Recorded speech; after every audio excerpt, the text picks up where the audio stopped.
All right, welcome to the channel and the JF Plays. I have a council nominee for the IMC here with JP. The council vote has been up already for a few days. By the time I get this video out, there's going to be less than 24 hours. Probably you're looking closer to 20 hours to get this vote in for it to count. It's 7 p.m. Eastern Standard Time. Don't know exactly what that is for wherever you are around the world. This is going to be a quick interview, hopefully, and I think it's going to be a good one. So, JP, I'm sure most people know who you are by now. You've already been on the council, or you are currently on the IMC council, and now you're running for it again. So, let's start off by just introducing yourself, and we'll take it from there. All right. Yeah, man. Well, thank you again for taking the time to do this. Honestly, I was like kind of surprised that you're not running for IMC. Like, is this something you considered? Like, just always want to get that out of the way. Yeah, I definitely gave it some thought. Like, Hmm. I'm not done with Illuvium. I had a lot of fun, and it was a great time being on the strategy sub council. I do have some ideas, and I have some goals that I want to do in this next epoch. I personally think it's more suitable for the community council, so I Yeah. will be running for that. That is going to take place, the voting, at the end of this month. So Yeah. stay tuned for getting some information on that real soon. But Yeah, I'm sure the people watching your channel obviously know that you provide value, but I can just say from working with you on the council and stuff, like I was sorry to see you weren't doing the IMC because I feel like you do have so much value to provide to the ecosystem. So very glad that you're going to be running for community and you certainly have my vote. So um I but appreciate it. yeah, I appreciate it. to get into super quick intro, my name's JP. I am the CEO of the GameFi project called Arcade. On top of that, I am currently on the IMC with Illuvium as well as the marketing subcouncil. And then you guys might also know me from the ETH Lizards investment council, the portfolio sub-DAO council. So I do try to stay really active in the space. Web3 gaming, it's my entire life, right? There's nothing else that I spend my time doing because I'm full time in the industry and taking on all of these positions. So something I'm very passionate about, and I've had the opportunity this past epoch to work with the team more closely, other council members, and and just it's really honestly been a lot of fun. Daddy, 20 minutes. Daddy, first, am I able to draw just one thing extra on my homework? Draw whatever you want in your homework. I Just hope you don't cut this. No, man, you're good. I got my intro in. Just good, really good, good. excited to have this conversation. And yeah, I'm long winded sometimes, so I'm gonna try to keep my answers or my discussion points concise, so that this is not a super long video. But let's do it. One more thing before we get into the questions, I just want to give a shout out to uh, Caveman. He put out a great video today that highlighted all of the IMC nominees. Because we're so late into this, JP is going to be the only person I interview for this upcoming election. But if you want an idea of a little something from everybody, check out Caveman's video. I saw it on X. I don't know if he put it on YouTube or anything else, but it was a pretty good one. First thing I want to ask you is just like, what are your core values and like your philosophy when it comes to not only Illuvium but just Web3 gaming? Like, what are we getting from you?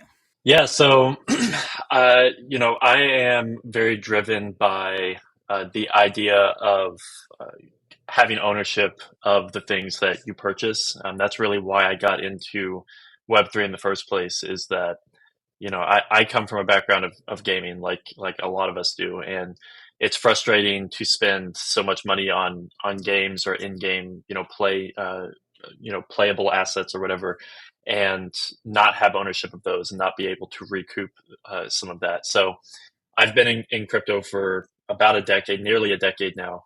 Wow, it's really been a while. No, but I've been in the space for a long time, and when GameFi started catching more traction, as a gamer, I was like, okay, this is the perfect use case for NFTs. This makes perfect sense. I grew up with Pokemon, so the second I saw Illuvium years ago, I was like, okay, this is gonna hit. People love these little creatures. They want to go out and they want to capture them. They want to trade them. They want to be able to, have ownership of those things that they're spending their time going out there and getting. Um, and so that's kind of where it started for me. But in terms of core value, I'm looking for solutions that drive adoption in a sustainable way. I think that gamers are still a little bit weary of some of the buzzwords that we use in the industry. And so I'm actively looking for ways to break down those barriers, new partnerships and relationships with Web2 and Web3 companies that help that onboarding process be easier. A lot of the work we're doing at Arcade is trying to break down those barriers as well. We're trying to make it easier for people to get involved in Web3 gaming and learn about the different games that are out there. And so that's why we took an interest in Illuvium so early on. Um, but in terms of kind of my personal, I guess what I'm bringing to the table, as it were, is I'm pretty well connected in the space. Illuvium has great connections already. I actually just made a joke with TSG that most of the content creators that I'm in touch with or that I reach out to about Illuvium say they're already in touch with TSG. Like, he's crushing it over there. He's really doing a great job getting creators together. And so, I have a lot of my connections come from like the VC world. They come from traditional game studios. I have personally hopped on calls and kind of interviewed or reviewed the game loop of over 100 games since I started Arcade. I mean, probably maybe even in the hundreds. Just every single day I'm meeting with new projects. I'm taking new calls. I'm reviewing white papers and pitch decks. And so because this is my full-time thing, it's something that I've committed my life to, from when I wake up to when I go to sleep. I think that in and of itself brings value to the IMC because I feel like I'm coming from a place of not only experience, but just having awareness of the industry and the direction that we're headed. I have to stay really closely informed with like regulations and compliance and market trends and all of these things that I think the IMC needs to be privy to, are things that I'm already having to do. So I don't know if that really answered your question, but I'm going to just talk around that for a second and yeah, just take me anywhere along that route that you want to dig more into. Yeah, no, I think that's good. It gives us some insight to who you are, what you're doing in the space, and what you can bring to the table. The next question I have here though is, do you have any like initiative you want to bring forward, or any specific II or proposals that you want to put forward in the IMC, or you can even maybe touch on some of the proposals that are have been going through lately. Like, what are your takes on these? What direction are you, like, basically when it comes to voting? hmm What direction are you going through on some of these? Yeah, no, that's a great question. Let me preface by saying that so I don't necessarily think that this is contrary to what the community believes, but I think just in this epoch there has been a lot of confusion about what the role of the council actually is in relation to Illuvium Labs. Um, so because that has been such a hot topic this epoch, I want to just say what my opinion on that is.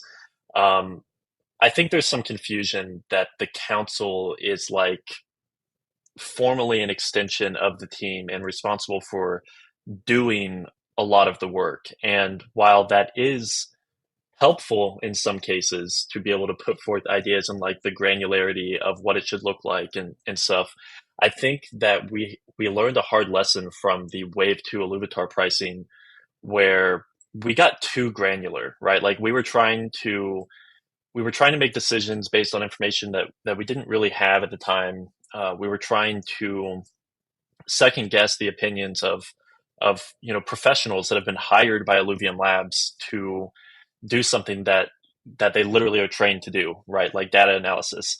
And so I think that taught us quickly that we need to realize that the council is there more so as we're there to govern, right? We're there to provide feedback on the execution of things. But in terms of who is actually responsible for making those decisions, I believe that it should be Illuvium Labs. They should have the discretion to pick the pricing, pick the quantities, do all of that, and then present it to the community.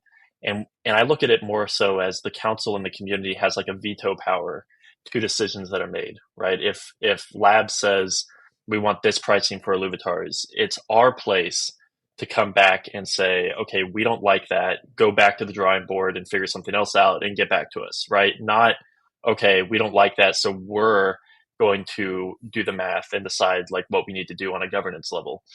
And the reason this is relevant to your question is just that I think that we get a little bit too granular with some of our IIPs and ICCPs, and I think it's good for the community to realize that we've contracted Illuvium Labs to do a job, the game development, the game design of the game design, the products, and we need to trust their judgment and their expertise. If at any point in time we're not happy with the performance of Illuvium Labs, the DAO is a separate entity. We have the power, and I'm not saying it would ever, necessarily come to this, but we have the power to say, okay, Illuvium Labs isn't cutting it. We want a new game studio, right? Like we have the ability to go and do that because these are two separate entities. So we need to trust their judgment in some things. And so when it comes to drafting IIPs and ICCPs, the first thing that I look at, or I guess IIPs more specifically, the first thing that I look at is this something that is in our realm to do, right? Or is this something where, we have an idea, but we just want to give it to labs and say, you guys, create the idea, get back to us, and then we'll decide if it's good enough or not. And so, I think the Beyond Wave 2 is a good example of kind of where I think that could be messy. I think for Wave 3, the way that I would prefer that it be done is labs picks the pricing, they pick the quantity, they pick the ratios, they present it to us, and then we take it to the community and say, here's the plan. Do you guys like it or do you not like it, right? And if they don't like it, it's our responsibility as representatives of the DAO to go back to labs and say, we don't like this, right?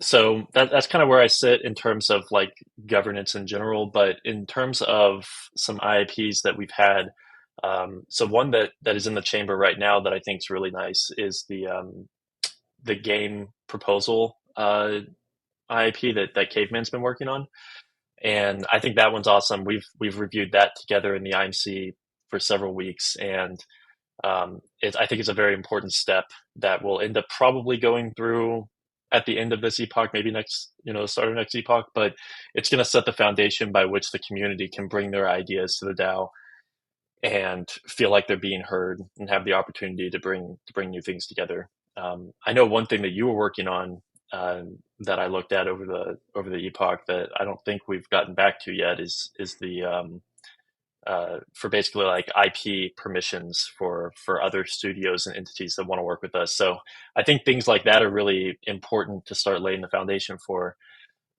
There is one IIP that I'm currently working on that is making the case for a discretionary budget for the DAO for tournaments and not necessarily tournaments specifically, but basically the goal is that the DAO have a discretionary fund from the ILV token emission pool to do things that have the end result of acquiring new players. So whether that be, collaboration with a content creator, a Gleam giveaway for like a certain post or whatever, like having a pool that we can dip into, because currently the way that it works, if we don't want to pool from Runway, which is not the intention here for labs, then it requires an IIP for the DAO to tap into any funds that would be coming from anywhere but the Runway, right? So my intention here is to have a small discretionary spend that the DAO can pull from, so that we don't have to do an IIP for every single little thing. So that's what I'm working on currently. All right. So anyone who's not aware, we are going into a Gov V3, so this is a little different structure here. So as an IMC member, you're going to have these committee members that you can go to for advice. They're going to be there for that reason, to advise the IMC to make the right decisions. So how do you see that working? Just how do you think that fits, like the committee fits into this whole thing, and how are you personally going to utilize them?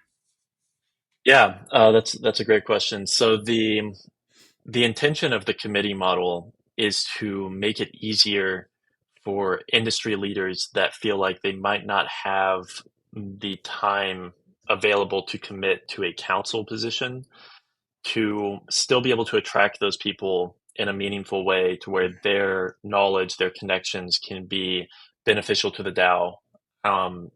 And I believe Kieran has said publicly, but we believe that there's also the matter that you know how Web3 is, right? Like anonymity is such a huge thing in this industry. Like because we're starting to step more into the the realm of regulations, the IMC is now required to be willing to dox and go through like a background check and stuff like that. And for councils in general, there's a lot of people that Kieran has talked to in the industry that are like, yeah, I'm interested, but like I'm not willing to dox, so I can't do it, kind of thing. And that requirement doesn't exist within the committee model because the idea is to make it as easy as possible for qualified individuals to come in and advise, a project on kind of on their terms is more or less how it's going to balance out, I think, because it's an unpaid position. There's going to be, I think there's going to be limited ability to like have a schedule or like expectations that we can take, and I think that's maybe some people's concern. But coming from Arcade, where we have an advisory board, um, I can say that typically, as long as your interests are aligned, and a lot of these individuals have massive bags of ILV already, they're investors, they're early adopters, whatever the case may be. Um, they're already motivated to make this project a great success because it benefits their own bags, right? They don't need to have a small, $500,000 a month thing. For guys that run massive hedge funds, that is enough to impact how they schedule their time ways. So you might as well just save that money for the DAO and incentivize them by saying, hey, if you give us good advice, this is good for your massive bag that you already have. So I think that's how it's going to play out. I think it's probably going to be a little bit of a learning curve because we're going to have to figure out the best way to coordinate with the individuals on the committees. But having seen the applicants or the nominees for the committee roles, these are people that are the best at what they do in the industry. So I think we are going to have the absolute best and brightest, most experienced, most knowledgeable people on these committees, helping advise the IMC and the team. And I certainly will try to tap into their knowledge and their expertise as much as we can. Really, when it gets down to it, what like separates you from the rest of the candidates? Like, why is it important that you get on this council? Like Yeah. you don't need to be shutting down the other nominees, but like, what specifically makes you the best candidate for this role? Yeah. So this is a really competitive election, right? Like we know there's hot shots all up and down the board. So first of all, I think that there's at least, and again, I have more faith in some than others just because maybe I know them better or I know their experience or I know how they've worked behind the scenes. But I mean, there's at least, 5 or 6 people on the list that I know well that I think would do an incredible job. Now, where I think I stand apart is, aside from Annie, maybe Caveman is full time in Web3 now, but aside from that, I am someone that 100% of my time is in Web3 already. I think that's a major benefit to the DAO because not only am I more flexible in what meetings I can take, what discussions I can have, I'm never going to get like caught up in like a day job or something like that. But more importantly, every single day I'm, basically being paid by another company to make connections that benefit Illuvium, right? And if I'm in a position of, quote unquote, authority or a representative of the DAO, I'm able to take those connections that I'm making within Arcade and make them, meaningful for Illuvium. I'm able to make connections with content creators, esports teams, even VCs. I've had some VCs that I've met with that are interested in like a future round for Illuvium, right? And as a member of the DAO, these are connections that I would be trying to bring to Illuvium anyway, because I'm passionate about the project. I think it has so much potential. I'm in that when I'm on the IMC. Not only am I taken more seriously when I'm talking to these people about the opportunities that I can provide, but those people know, okay, if I'm talking to JP, he kind of has a direct connection to the team. He can help facilitate this. So I think that's really what sets me apart. Aside from the business experience, the crypto experience. I mean, we have that in numerous people, and I honestly think even if I don't make it on the IMC, that we're going to be in good hands no matter what the outcome is, because I think we do have such a stacked roster. But I do hope to have the opportunity to serve again, and I do think I have a lot of value to bring to the DAO as part of the ramp up to TGE, because I have the connections and I've just spent time with the marketing sub council. We have a lot of really cool ideas that it's been a little too early to put into play, right? So being here for Epoch 9 gives me the opportunity to put some of those ideas to work, because next Epoch is when the game's going to go live finally. So yeah, I'll leave it at that. I just want to say that I have a lot of respect for the other people running. If you're watching this, consider looking into my nomination, but I trust that the DAO will make the right decision. Awesome. And full transparency, JP has a good chunk of my voting power right now, but there are some great candidates out there. Definitely take a look. Again, you have probably 20 hours to get your vote in, so make sure you whip out those Ledger wallets and get a vote in there.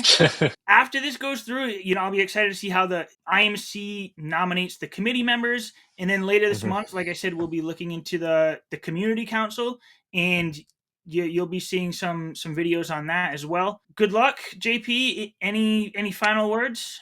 No, man. I think we've covered some fun stuff here, and we kept it under 25 minutes, so I don't want to bore people for too long.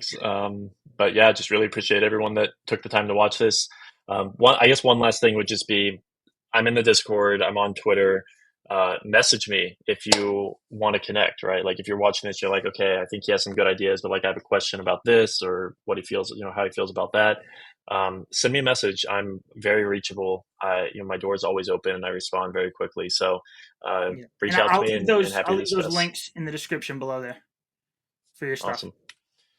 Thanks, man. Really appreciate it. Yeah. And no problem. yeah, I'll catch you on the next one. Pretty quick, and yeah. Yeah. I think it's gonna be good. Always impressed with you.